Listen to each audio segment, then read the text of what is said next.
Hello guys, welcome back to BMRPkids Rocks channel. How are you all? So let's get into the video. రోజు మనం రైతా ఎలా తయారు చేయాలో చూద్దామండి. ముందుగా పెరుగుని తీసుకొని చక్కగా బీట్ చేసుకోండి. పెరుగంతా నీట్గా బీట్ చేసుకోవాలండి. ఇప్పుడు దీనిలోకి మీ టేస్ట్కి తగ్గట్టు సాల్ట్ని యాడ్ చేసుకోండి. ఇప్పుడు దీనిలోకి ఉల్లిపాయల్ని యాడ్ చేద్దాం. ఇప్పుడు దీనిలోకి పచ్చిమిర్చిని యాడ్ చేద్దాం. రైతాలోనే చాలా టైప్స్ ఆఫ్ రైతాస్ ఉంటాయండి. మేమైతే ఇప్పుడు ఆనియన్ రైతాని చేస్తున్నాము. ఇప్పుడు దీనిలోకి కొత్తిమీరని యాడ్ చేద్దాం.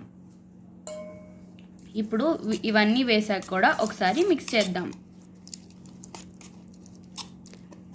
ఈ రైతా బిర్యానీలోకి, పులావ్లోకి, చాలా వాటిల్లోకి తింటారండి. దీనిలోకి కొద్దిగా క్యారెట్ ముక్కల్ని కూడా యాడ్ చేద్దాము. ఇప్పుడు క్యారెట్ కూడా యాడ్ చేశాక దీన్ని ఒకసారి మిక్స్ చేసుకుందాం. అంతేనండి, రైతా రెడీ అయిపోయింది.